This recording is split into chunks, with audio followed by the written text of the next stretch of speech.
Abang, baik Tuhan ibadat bang ber, baik Tuhan sembahyang yuk kaki dunia bang. Karena gue pegah yang kitab tafsir lah barosa, gue pegah tanya akan getik tawa bala yang bala tersebut hana ubat ya jino kan corona ni yang hana ubat lah bang.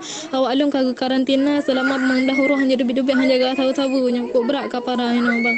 Sampai Wata jamaah mantang awak long yuk kagak yuk baca yasin titik support untuk tulak bala dan yukun kunut nazilah. Sedangkan kunut nazilahnya nyan adalah jalan terakhir untuk mandum nyan jalan terakhir hana jalan ni baru takun kunut nazilahnya. Olehnya gepegah yang tafsir he tanyo gepegah kadang enam puasanya kata terjadi dukan apabila terjadi puasa baura Jumat nyan gepegah akan bala terbesar gepegah tanda kiamat terbesar akan terjadi halnya dipegah nasa akan nerhut meteor gepegah kena udonya gepegah sehingga satelit mandum pecah jadi tanya jam hana berlaku le motor hana berlaku le Honda hana berlaku le pesawat hana berlaku le gepegah yang terjadi dukannya perkiraan yang urang ino gepegah 6 puasa gepegah yang akan support selama 40 euro yang tanya sapu-sapu hana datang hana sembayang hana tujuan tak puasa hana tujuan imsak hana tujuan sapu-sapu hana tujuan le gepegah le gurai yang kitab alian tanda kiamat long gepegah raja besar Islam gepegah meninggal je akibat terbunuh nyo jino Raja Salman jino pengawal pribadi kementerian kan meninggal yang goknya jino dalam pelarian gepegah sedangkan gepegah yang kitab waktu zamannya raja Islamnya imat kekuasaan raja heboh putra mahkota. Jino buto heboh putra mahkota yang raja kerajaan Arab ni. Kiban kok ngeri ka awak yang kai stop hai bita mengle urang tawa Kaabah. Nan kiban. Yang gepegah mio seandai yang kitab tafsir he gepegah mio seandai dalam Kaabah hana soleh tawaf yang akan terjadi kiamat dunia.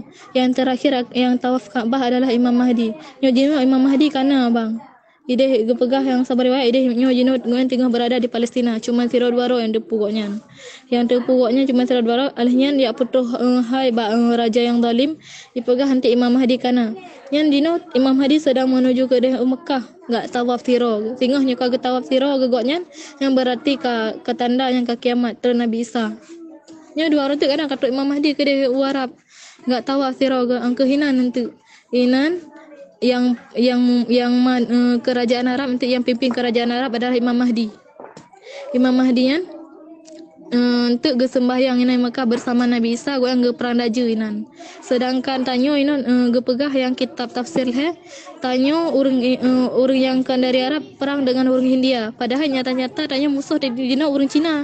Tapi gepegah yang kitab urang Hindia. Lo fo hana londu pusit udah butuh isi gepegah padahal ino emang India tinggal berperang gepegah. Hangkanya ni sembahyang bang kok ngeri kadang watai hana truk peplo tonte orang le dukannya gepegah peplo tonte masa untuk itu bit mata urang dari barat.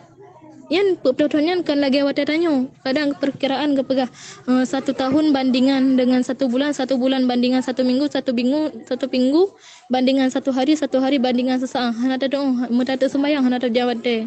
Makaji yang di saatnya kadang gepegah hantu akan dajunya akan ia mandu-mandu murung pengaruh mandu-mandu urang mandu-mandu danya gepegah hang gebit-gebit dari rumah danya supaya danya baik kenang dajunya gepegah harusnya surat Al-Kahfi berterafai dalam tubuh tu 10 buah ayat pertama nya niron benafai nanding abang nanding alun nyo nan tayang kero nafai surat Al-Kahfi 10 buah ayat pertama yang sembahyang baik tua nya teman apa emang hana lewat boleh leha kabeh masa bang nanding abang ber